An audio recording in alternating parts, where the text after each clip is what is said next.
Hello दोस्तों, स्वागत है हमारे डिजिटल मैथजी में। तो कैसे हैं आप सब लोग? उम्मीद करता हूँ आप लोग अच्छे होंगे। तो चलिए अभी हम एक नया टॉपिक को स्टार्ट करने जा रहे हैं जिसका नाम होगा वृत्तों से संबंधित क्षेत्रफल, यानी कि इंग्लिश में बोलते हैं एरियाज रिलेटेड टू सर्किल। तो जो हमने लास्ट क्लास में वृत्त पढ़ा था उसके जो क्षेत्रफल होंगे, वृत्त के क्षेत्रफल, इसके अलावा जो क्षेत्रफल के अलावा इसमें बहुत से टर्म्स आते हैं, जैसे त्रिज्या खंड क्या होता है, वृत्त की परिधि क्या होता है, वृत्त का क्षेत्रफल तो निकालना ही है। इसके अलावा आपको उसकी वृत्त में के अंदर जो वृत्तखंड बनेगा उसका क्षेत्रफल कैसे निकालते हैं, ठीक है ना। इसके अलावा आपका लघु त्रिज्या खंड क्या, वृत्तखंड क्या होता है, लघु त्रिज्या खंड क्या होता है, इसको हम देखेंगे, ठीक है। तो चलिए देखते हैं इसको वन बाय वन करके। तो दोस्तों इसमें पहला आता है वृत्त की परिधि। तो वृत्त की परिधि जो होती है वो होती है 2πr होती है, जहां r आपका क्या होगा, त्रिज्या होगा, ठीक ना। r आपका त्रिज्या होगा। इसको इंग्लिश में हम बोलते हैं रेडियस। क्या बोलते हैं? रेडियस, ठीक है। और इसको इंग्लिश में बोलते हैं, वृत्त की परिधि को बोलते हैं सरकमफेरेंस ऑफ द सर्किल, ठीक है ना। इसको इंग्लिश में बोलते हैं सरकमफेरेंस ऑफ अ सर्किल। इसका क्या मतलब होता है?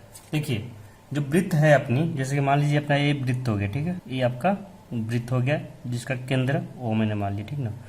तो वृत्त की परिधि का मतलब ये हो गया कि इसका ए दूरी, कि उसका ए कितना दूरी है, ए, इसको हम बोलते हैं वृत्त की परिधि, ठीक ना, जो कि होता है 2πr, ठीक है ना। देखिए वृत्त और गोला में क्या अंतर है? गोला आपका 3D होता है, जैसे कि आपका गेंद फुटबॉल हो गया या फिर क्रिकेट का जो गेंद होता है वो आपका क्या बोलते हैं, गोला टाइप का हो गया, ठीक ना। लेकिन वृत्त क्या होता है, एकदम चपटा होता है, जैसे कि कोई चक्ति ले लीजिए जो सर्किल टाइप का हो, ठीक है ना, तो उसको हम बोलेंगे वृत्त बोलेंगे, ठीक ना। तो वृत्त एक 2D फिगर है, जबकि गोला जो है वो 3D फिगर है, ठीक ना, जिसमें तीनों डायमेंशन होते हैं एक्स वाई जेड, और इसमें केवल 2 डायमेंशन है, एक्स एक्सिस और वाई एक्सिस होगा, ठीक है। चलिए देखिए ये जो आपका डायमीटर होता है, वृत्त का जो डायमीटर होता है, व्यास, ये इसका त्रिज्या हो गया आपका आर, ठीक है, आपका आर त्रिज्या हो गया ना। अगर हम इसी को डबल कर दें, थोड़ा सा और मिला दें इसको, मतलब कि तो इसकी ये जो हो जाएगा वो डी हो जाएगा आपका, ठीक है ना। तो डी मतलब डायमीटर होता है, डी बराबर 2r होता है, ठीक है। डी को हम बोलते हैं डायमीटर, व्यास, हिंदी में व्यास बोलते हैं और इंग्लिश में डायमीटर बोलते हैं। तो अगर हम इस वृत्त की परिधि को अगर डी के फॉर्म में लिखें, व्यास के रूप में, तो क्या हो जाएगा आपका, देखिए 2 और r को तो डी लिख देंगे और पाई बच जाएगा, तो पाई डी आपका ये वृत्त की परिधि हो जाएगी, ठीक ना। अगर हमारा व्यास के रूप में लिखना हो तो, ठीक ना, और त्रिज्या के रूप में लिखना हो तो वृत्त की परिधि क्या हो जाएगी, 2πr। अगर अर्धवृत्त का पूछे तो πr होगा, इसका क्या करेंगे, इसका आधा ले लेंगे तो πr हो जाएगा अर्धवृत्त की परिधि, ठीक है। अब ये पाई क्या है, तो पाई एक अपरिमेय संख्या है, ठीक ना। पाई क्या है, एक अपरिमेय संख्या है, अपरिमेय संख्या, जिसको इंग्लिश में बोलते हैं इरेशनल नंबर, इरेशनल नंबर, ठीक है, अपरिमेय संख्या। तो इसका जो वैल्यू होता है वो होता है 22/7। पाई का मान जो होता है आपको हमेशा लेना है 22/7, अगर कुछ मेंशन ना हो तो, ठीक है ना। या इसी को जब भाग दीजिएगा आप तो वो आपका आएगा 3.14 आएगा, ठीक ना, 3.14 करके आपका आएगा, ठीक ना। तो पाई का मान कितना लेना है, 22/7 लेंगे या फिर 3.14 लेंगे। ये आप ध्यान रखने कि पाई एक अपरिमेय संख्या है, ठीक ना, परिमेय संख्या नहीं है, ठीक है। तो ये एग्जाम में ऑब्जेक्टिव बन सकता है, बनता भी है, ठीक है। चलिए दूसरा जो इसमें कॉन्सेप्ट है वो है वृत्त का क्षेत्रफल। तो ये जो आपने सर्कल बनाया है ऐसा क्षेत्रफल क्या होगा, ठीक ना।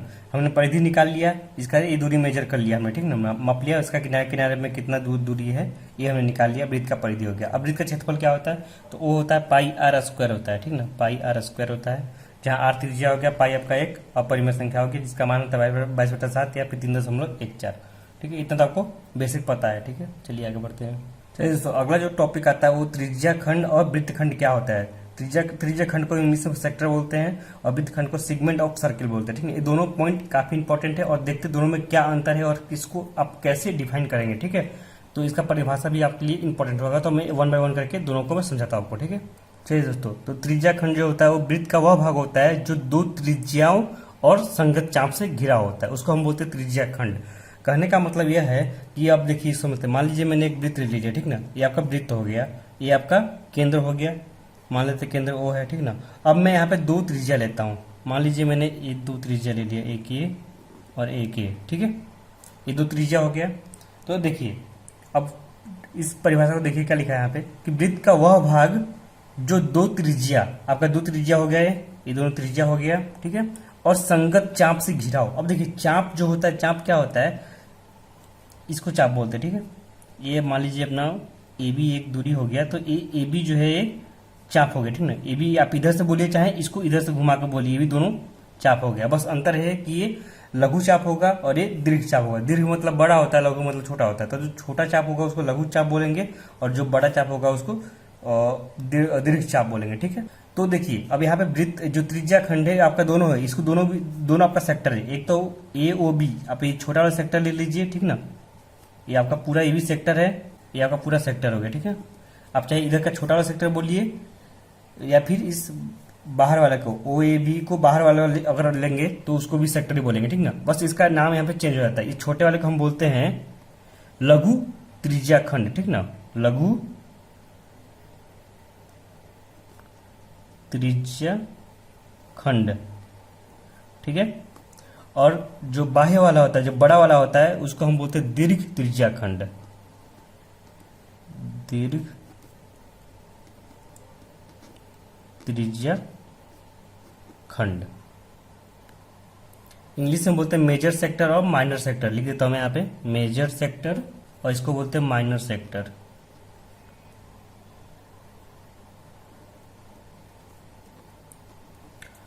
ठीक है। तो इस तरह से देखिए त्रिज्या खंड आपका क्या हो गया। त्रिज्या खंड का डिफिनेशन वो होगा कि वृत्त का वह भाग, ठीक ना, वृत्त का वह क्षेत्रफल जो दो त्रिज्याओं और उसके संगत चाप। अब देखिए यहाँ पे क्या है कि त्रिज्या खंड को हमने दो पार्ट में बांट लिया है। वो डिपेंड करता है कि लघु चाप है कि दीर्घ चाप है, ठीक है ना। तो संगत चाप यानी अगर हम लघु वाला चाप लेंगे तो उसके संगत में कौन सा आपका हो जाएगा, ये लघु त्रिज्या खंड मिल जाएगा, ठीक ना, जिसको माइनर सेक्टर बोलते हैं, ठीक है। और अगर हम बड़ी चाप को लेंगे, दीर्घ चाप को लेंगे तो हमारे लिए दीर्घ त्रिज्या खंड मिल जाएगा, ठीक ना। तो ये आपका त्रिज्या खंड हो गया। अब देखते हैं कि वृत्त खंड में का क्या होगा डिफिनेशन, ठीक है। चलिए तो वृत्तखंड क्या होता है, सेगमेंट ऑफ अ सर्किल, किसी वृत्त का वृत्तखंड क्या होता है, ठीक ना। तो सेक्टर हमने देख लिया था त्रिज्या खंड। अब वृत्तखंड को देखते हैं। देखो वृत्तखंड का क्या होता है डिफिनेशन कि वृत्त का वह भाग जो एक जीवा और संगत चाप से घिरा हो, ठीक ना। तो अपनों को यहाँ पे अभी देखो उसमें दो त्रिज्या था, यहाँ पे अब जीवा लेंगे, ठीक ना। तो जीवा क्या होता है, तो वृत्त की जीवा जो होती है वह क्या होती है, एक रेखाखंड होती है जो कि दोनों जिसका दोनों एंड पॉइंट जो होता है वो वृत्त का परिधि पे लाई करता है, ठीक ना। तो हम उसको बोलते हैं वृत्त की जीवा। कहने का मतलब यह हुआ कि मान लीजिए कि हमने 2 पॉइंट ले लिया, 1 पॉइंट 2 पॉइंट बिंदु पे ले लिया, ठीक ना, वहां से एक रेखा खंड खींच लिया, ठीक ना। तो ये जो आपका रेखा खंड होगा जिसका जो एंड पॉइंट जो है, अंतिम बिंदु कहाँ पे, आपका अंतर बिंदु कहाँ पे लाई कर रहा है, वो वृत्त के परिधि पे लाई कर रहा है, परिधि के ऊपर है। तो इसको हम क्या बोलेंगे, जीवा बोल देंगे, ठीक ना। और वृत्त की सबसे बड़ी जो जीवा होती है वो आपका वृत्त का व्यास होता है, ठीक ना, जो कि सबसे बड़ी जीवा होती है वृत्त की जीवा, ठीक है। तो चलिए तो यहाँ पे देखो क्या बोल रहा है कि वृत्त का वह भाग जो एक जीवा, ये जीवा ले लिया हमने, और संगत चाप। देखिए अब संगत चाप यानी करस्पॉन्डिंग जो चाप है अपना, तो जो संगत चाप है करस्पॉन्डिंग, जिसको आर्क बोलते हैं इंग्लिश में, ठीक ना। आर्क मतलब चाप हो गया, इसको इंग्लिश में बोलते हैं आर्क, ठीक है। और जीवा को बोलते हैं कॉर्ड। इसके अलावा तो सर्किल पता चला, ठीक ना। तो देखो अब यहाँ पे भी दो हमको मिलेंगे वृत्तखंड, सेगमेंट भी कौन कौन से मिलेंगे, मेजर सेगमेंट और माइनर सेगमेंट मिलेंगे हमको, ठीक है। तो देखो अगर हम जीवा ले और बड़ी वृत्तखंड को ले, बड़ी चाप को ले, ठीक ना, दीर्घ चाप को ले, तो हमको ऊपर वाला क्या मिलेगा, हमको दीर्घ वृत्तखंड मिलेगा, ठीक ना, दीर्घ वृत्तखंड, जिसको हम इंग्लिश में बोल देंगे मेजर सेगमेंट, ठीक है। और ये जो नीचे वाली हम वृत्त की जीवा और नीचे वाला सेगमेंट लेंगे और अपना चाप लेंगे, छोटा वाला चाप, तो हमको यहाँ पे मिलेगा लघु वृत्तखंड मिलेगा, ठीक है, जिसको इंग्लिश में बोलेंगे माइनर सेगमेंट, ठीक है। तो देखिए अब ये जो दोनों में चेंज अंतर क्या है, बस केवल यहाँ पे क्या होता है, दो त्रिज्या और संगत चाप ले रहे हैं, त्रिज्या खंड में लेते हैं, ठीक ना। और वृत्तखंड में क्या लेते हैं, एक जीवा और संगत चाप लेते हैं, ठीक है ना। दोनों में लघु दीर्घ आएंगे, इसमें भी लघु दीर्घ आएगा, ठीक है ना। तो बस दोनों में अंतर है। आप त्रिज्या खंड को त्रिज्या से याद रख सकते हो कैसे, कि यहाँ त्रिज्या आ रहा है तो त्रिज्या को हमें इसमें लेना है, 2 त्रिज्या लेना है और एक चाप लेना है, ठीक ना। तो हमको वहाँ त्रिज्या खंड मिल जाएगा, ठीक है। और उसके अलावा जो बचेगा वो आपको एक जीवा और एक संगत चाप से हमको वृत्तखंड मिल जाएगा, ठीक ना। तो ये जो 2 इंपॉर्टेंट टर्म थे ये आपको समझ में आ गया होगा, ठीक है।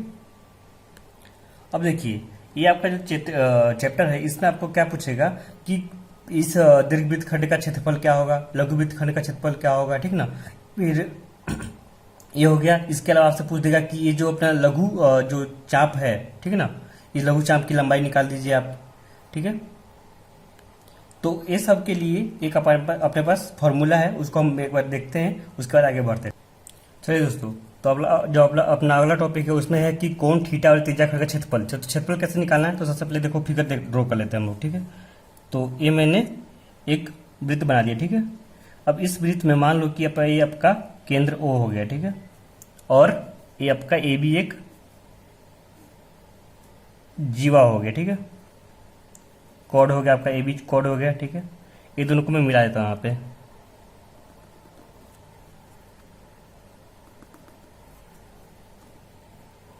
और ये मान लेते हैं कि ये जो दोनों त्रिज्याएं हैं, ये आपस में एक दूसरे से थीटा एंगल पे अलग हुई हैं, ठीक है ना। ये आपका रेडियस हो गया आर, वृत्त का त्रिज्या, ठीक है। तो अब देखिए, हमको निकालना है कि कोण थीटा और त्रिज्या खंड का क्षेत्रफल, ठीक है।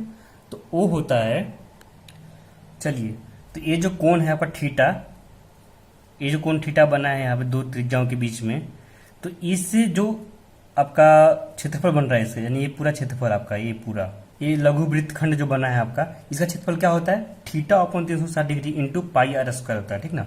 तो ये आपका बेसिकली आपका लघु त्रिज्या खंड हो गया, ठीक ना, लघु त्रिज्या खंड हो गया। देखो कैसे आया, कैसे, देखो इस बिंदु पे, इस पूरे सर्कल कितना है, 360 डिग्री कोण बन रहा है इस बिंदु पे, ठीक ना। तो यहाँ पे हम लगाएंगे यूनिटरी मेथड, एक एक विधि जो होता है, जैसे कि होता है ना यूनिट विधि में कि 1 रुपए का 5 सॉरी एक पेन की कीमत 5 रुपए है, तो 5 पेन का कीमत क्या होगा, 5×5 = 25, ठीक ना। यानी कि एक पेन 5 रुपए मिल रहा है, तो 5 पेन कितने मिलेगा, 5 को 5 से गुना करेंगे तो 25 रुपए मिलेगा। तो यहाँ पे भी वैसे करेंगे, क्या करेंगे, देखो हमको पता है कि एक बिंदु पे कितना होता है, 360 डिग्री का कोण बनता है, यानी कि अगर पूरे वृत्त को क्षेत्रफल को ले पाई आर स्क्वायर को, तो वहां पे एंगल होगा आपका 360 डिग्री। बट हमको चाहिए केवल थीटा एंगल के लिए, थीटा एंगल का पे कितना आपका क्षेत्रफल कवर करेगा, कितना क्षेत्रफल आपके लिए वो ऑक्यूपाई करेगा, उसको निकालना, ठीक ना। देखिए, चूंकि 360 डिग्री में आपका कितना हो गया, पाई आर स्क्वायर क्षेत्रफल हो रहा है, ठीक ना। 360 डिग्री मतलब कि पूरा गोल, ठीक ना। बट हमको कितना थीटा के लिए चाहिए, तो यहाँ पे देखो पहले क्या करते हैं, ये 360 डिग्री में पाई आर स्क्वायर हो गया, तो 1 डिग्री में कितना हो जाएगा आपका, पाई आर स्क्वायर बटा 360 डिग्री हो गया, ठीक है ना। इसलिए थीटा है ना, थीटा में कितना हो जाएगा आपका, पाई आर स्क्वायर बटा 360 डिग्री इंटू थीटा, ठीक है। तो आपका वही आ गया, देखो यहाँ पे थीटा बटा 360 आ गया और पाई आर स्क्वायर आ गया। तो आपको इस तरह से यूनिटरी मेथड का हमको इस्तेमाल करना है और इसको निकालना है, ठीक है ना। तो ये हमने निकाला है लघु वृत्त खंड का त्रिज्या खंड का क्षेत्रफल निकाला, ठीक ना। त्रिज्या खंड पूरा पूरा ये हम पूरा लिए, ठीक ना। ये माने कि छोटा ये जो ट्रायंगल है और ये आपका ये छोटा वाला पोर्शन कवर हो रहा है, इस पूरे को मैंने क्षेत्रफल निकाल लिया, ठीक ना। ये आपका हो गया त्रिज्या लघु त्रिज्या खंड का क्षेत्रफल हो गया, ठीक ना। अगर इसमें हमें बोल दे कि दीर्घ वाले का निकालना है तो क्या करेंगे, तो हमको इतना थीटा का पता है, तो इसमें से टोटल कितना 360 है, 360 में से इस थीटा को घटा देंगे, ठीक है ना। तो आपका दीर्घ त्रिज्या खंड का क्षेत्रफल आ जाएगा, ठीक है। तो दीर्घ त्रिज्या खंड का क्षेत्रफल वो क्या हो जाएगा, टोटल 360 डिग्री में से क्या करेंगे, लघु त्रिज्या खंड का क्षेत्रफल घटा देंगे, ठीक ना। 360 डिग्री माइनस लघु त्रिज्या खंड का क्षेत्रफल को हम घटा देंगे, ठीक है ना। देखो 360 डिग्री टोटल हो गया, लघु त्रिज्या खंड का क्षेत्रफल कितना है आपका, theta upon 360 degree, theta upon 360 degree into pi R square है, ठीक ना, इंटू पाई आर स्क्वायर है, ठीक है। ये आपका हो गया लघु त्रिज्या खंड का क्षेत्रफल। अब देखो यहाँ पे, सॉरी यहाँ पे क्या करेंगे हम, पूरे त्रिभुज के अपना वृत्त के क्षेत्रफल में से, यानी कि पाई आर स्क्वायर में से घटाना पड़ेगा अपने को ना। पूरा वृत्त का जो क्षेत्रफल है पाई आर स्क्वायर, उसमें से हम लघु त्रिज्या वाला जो त्रिज्या खंड का क्षेत्रफल है उसको घटाएंगे, ठीक ना। तो देखो यहाँ पे क्या होगा, अब पाई आर स्क्वायर कॉमन लेते हैं, तो पाई आर स्क्वायर आपका कॉमन आ गया, तो क्या बचेगा आपका, यहाँ बचेगा 1 माइनस थीटा अपॉन 360 डिग्री बचेगा, ठीक है। अब देखिए यहाँ पे लसन लेंगे 360 डिग्री, तो क्या हो जाएगा आपका 360 डिग्री माइनस थीटा बटा 360 degree into pi R square हो जाएगा, ठीक ना। तो ये आपका दीर्घ त्रिज्या खंड का क्षेत्रफल आपका आ गया। ठीक ना, देखो यहाँ पे 360 डिग्री में से नहीं घटाएंगे क्योंकि तो कोण है ना, हमको क्या करना है, क्षेत्रफल को क्षेत्रफल से माइनस करना है। ठीक है ना, तो यहाँ पे चूंकि देखो क्या बड़ा वाला क्षेत्रफल टोटल क्षेत्रफल अपना पाई आर स्क्वायर हो गया, उसमें से हम छोटे वाले त्रिज्या खंड का क्षेत्रफल को माइनस कर देंगे तो अपना बड़ा वाला बचेगा। ठीक है ना, तो इस तरह से आपको ये निकालना रहेगा। तो आपको ये फॉर्मूला रटने की जरूरत नहीं है, आप क्या करेंगे, आप पूरे वृत्त का क्षेत्रफल निकाल लेंगे, उसमें से छोटे वाले के लिए निकाल कर घटा देंगे तो आपका हमेशा दीर्घ वाले के लिए आएगा। ठीक है, तो आपको इसमें से केवल एक फॉर्मूला ध्यान रखना है, ये वाला कि theta upon 360 degree into pi R square होता है, वो भी रटने की जरूरत नहीं है, बस सिंपल सी बात है। एक करना आप लोग को क्या कि 360 डिग्री में पाई आर स्क्वायर होता है, 1 डिग्री में क्या होगा पाई आर स्क्वायर बटा 360, थीटा में क्या होगा पाई आर स्क्वायर बटा 360 इंटू थीटा। ये आपका लघु त्रिज्या खंड का आ गया। जैसे लघु त्रिज्या खंड का आएगा तो उसमें टोटल जो वृत्त का क्षेत्रफल है पाई आर स्क्वायर उसमें से घटा देंगे बस। ठीक है, तो चलिए देखते हैं नेक्स्ट। अब एक प्रश्न आता है कि क्या हम इस चाप की लंबाई को, जो लघु चाप है चाहे दीर्घ चाप है, उसको निकाल सकते हैं? तो हाँ, इसको निकाल सकते हैं। देखिए कैसे निकालें इसको, देखिए कोण थीटा वाले त्रिज्या खंड, यहाँ पे लघु त्रिज्या खंड की बात कर रहा हूँ, इसके संगत ये वाला जो आपका चाप है ए बी, चाप ए बी, इसकी हमको लंबाई निकालना है। ठीक ना, तो वो हो जाएगा theta upon 360 into 2 pi R. देखिए इसको भी ऐसे निकालेंगे, चूंकि देखो आपका जो टोटल परिधि है 2 पाई आर, उसके लिए 360 डिग्री का कोण चाहिए। ठीक ना, तो क्या हो रहा है यहाँ पे 360 डिग्री में आपका पूरा परिधि आ रहा है 2 पाई आर, ये आपका वृत्त का पूरा परिधि आ गया। ठीक है, अब देखिए 1 डिग्री के लिए क्या हो जाएगा आपका, 1 डिग्री के लिए 2 पाई आर बटा 360, ये आपका 1 डिग्री के लिए इतना आ गया। ठीक ना, अब हमको थीटा के लिए निकालना है, तो थीटा के लिए क्या हो जाएगा, इसलिए थीटा के लिए क्या हो जाएगा 2 पाई आर बटा 360 इंटू थीटा। ठीक है ना, तो आपका ये भी रटने की जरूरत नहीं है, इसको आपका यूनिटरी मेथड लगाकर एक एक नियम लगाकर आपको हल कर लेना है। ठीक है ना, तो मतलब कि क्या करना है कि देखो पूरे वृत्त के लिए अपने को 360 डिग्री चाहिए। ठीक है, तो 360 डिग्री में 2 पाई आर परिधि हो रहा है टोटल, 1 डिग्री के लिए होगा, इसको भाग दे देंगे यहाँ पे, तो 2 पाई आर बटा 360 हो जाएगा।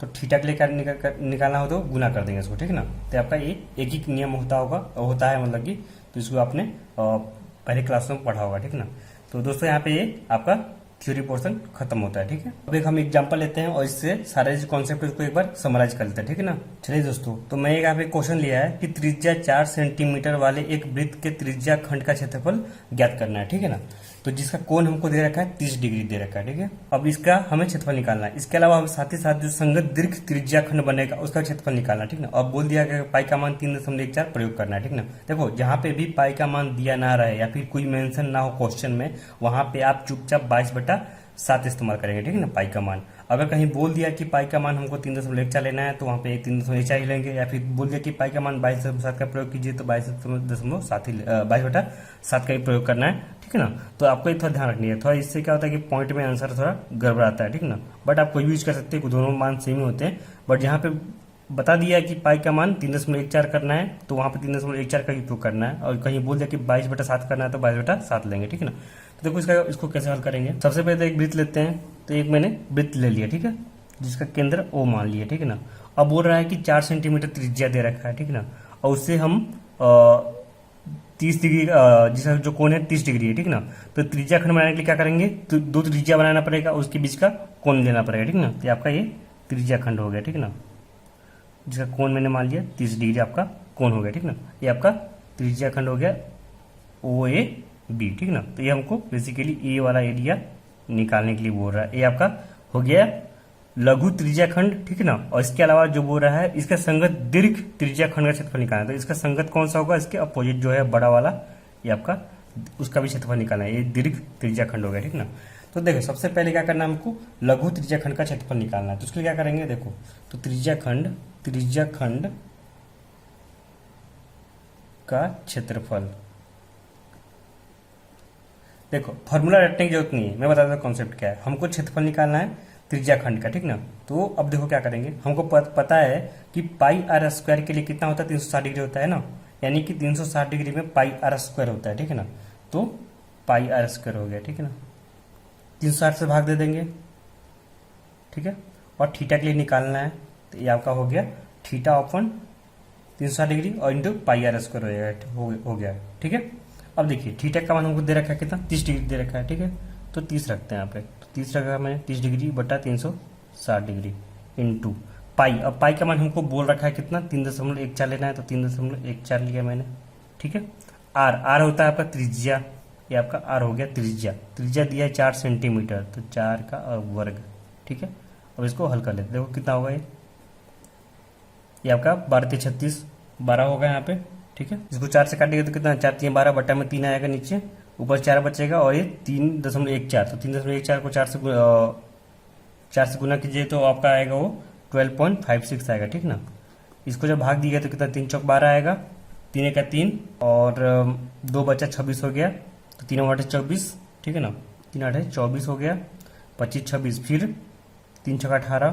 तो इस तरह से इसको आप अगर राउंड फिगर करना हो तो 4.19 अपन ले सकते हैं, 2 अंक तक दशमलव लेना हो तो 4.19 आपका सेंटीमीटर स्क्वायर आपका, चूंकि क्षेत्रफल है तो वो मीटर स्क्वायर हो गया, सेंटीमीटर स्क्वायर ऐसा आएगा, ठीक है ना। तो ये आपका त्रिज्या खंड का क्षेत्रफल आ गया, ठीक है।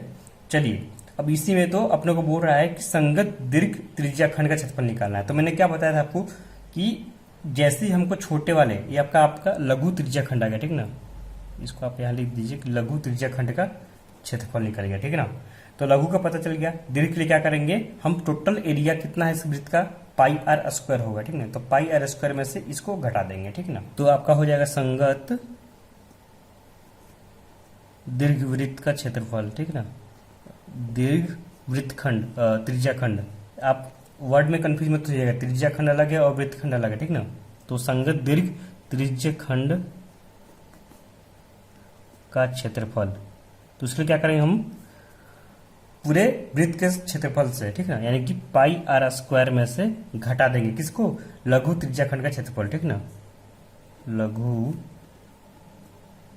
त्रिज्या खंड का, चलिए पाई आर स्क्वायर, पाई का मान हमें 3.14 लेना है, इंटू आर, आर कितना है 4, तो 4 का वर्ग माइनस, हमने इसका लघु त्रिज्या खंड का तो निकाल रखा है कितना 4.19, ठीक है। इसको हल करते हैं अब, तो इसको जब गुना कीजिएगा तो आपका आएगा 50.24 में से 4.19 घटाना है, ठीक ना। तो ये आपका आ जाएगा 4.19, ये आएगा 46.05 आपका आ रहा है, ठीक है।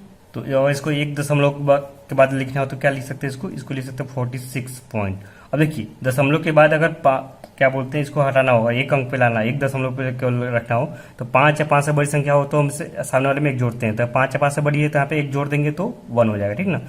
अगर 5 से छोटी होगी, 4 होता है, यहाँ पे 3 होता है, 2 होता है, 1 होता तो हम 46 से लिखते डायरेक्टली, ठीक ना। तो ये 46.1 हो गया, इसको बोलते हैं राउंड फिगर करना, ठीक है ना। तो आपका सेंटीमीटर स्क्वायर आपका हो गया संगत दीर्घ त्रिज्या खंड का क्षेत्रफल हो गया, ठीक ना। इसके अलावा मैंने आपको जो फॉर्मूला बताया था ये वाला कहाँ गया है, हाँ, ये दीर्घ त्रिज्या खंड का क्षेत्रफल क्या था, टोटल में से पाई आर स्क्वायर में से लघु वृत्तखंड का घटा देकर हमने निकाल लिया, ठीक ना। अब डायरेक्टली अगर फॉर्मूला यूज करते हैं आप 360 में theta upon 360 into pi R square, तो उससे भी डायरेक्ट आप कर सकते थे। देखिए इसको करके बताता हूँ यहीं पे, मेथड 2, संगत दीर्घ त्रिज्या खंड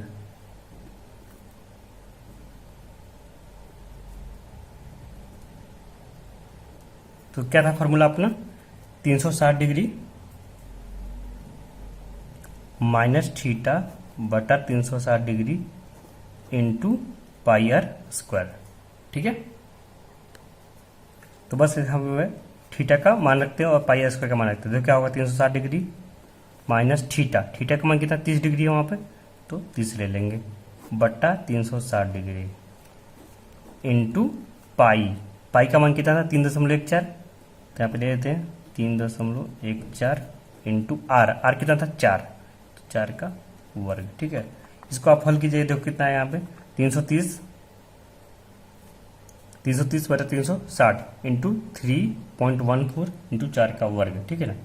तो आपका आएगा 330 बटा 360 गुना 3.14 गुना 4 का वर्ग 16, ठीक है ना। इसको आप हल कीजिएगा तो आपका आएगा 46.05 आएगा, ठीक ना। इसको हम राउंड फिगर करेंगे तो 46.1, ठीक है, सेंटीमीटर स्क्वायर, ये आपका अप्रोक्सीमेट आंसर आएगा, ठीक है ना। तो इस तरह से आपको इस फॉर्मूले के मदद से भी आप वही कर, देखो इसमें भी करके कुछ नहीं है, देखो कर क्या रहे हैं यहाँ पे, हमारा जो वृत्त खंड का क्षेत्रफल, त्रिज्या खंड का क्षेत्रफल क्या होता है, theta upon 360 degree into pi R square. अगर वृत्त लघु त्रिज्या खंड का निकालना हो तो ये आपका ये हो गया theta upon 360 into pi square. वही अगर दीर्घ त्रिज्याखंड का निकालना हो तो क्या करेंगे, थीटा ना लेकर हम 360 डिग्री माइनस थीटा लेंगे, ठीक ना, 360 डिग्री माइनस थीटा कर रहे हैं, ठीक है ना। तो वही आपको ऊपर में क्या कर रहे हैं, इस थीटा को घटा दे रहे हैं 360 डिग्री माइनस थीटा से। बाकी सेम फॉर्मूला, नीचे 360 आ रहा है, पाई स्क्वायर आ रहा है इधर साइड में, तो वैसे का वैसे आ रहा है, ठीक ना। तो दोस्तों ये अपना चैप्टर यहाँ पे खत्म होता है, ठीक है। और इसके अलावा जो भी इसमें क्वेश्चंस बनेंगे अब उसको हम देखते हैं, सीधा प्रश्नावली पे आप आएंगे उसको, और उसको हम लिखे करके सारे क्वेश्चन को देखेंगे, ठीक है ना। तब तक आप बने रहिए हमारे साथ, और हमारे चैनल को शेयर कर दीजिए, सब्सक्राइब कर दीजिए, ताकि आपका जो ये वीडियो है आपको जो भी आपके फ्रेंड्स है उन सब तक पहुंच जाए, और इसका आप सब लोग अच्छे से लाभ उठा सके, ठीक है। चलिए मिलते हैं नेक्स्ट लेक्चर में, थैंक यू।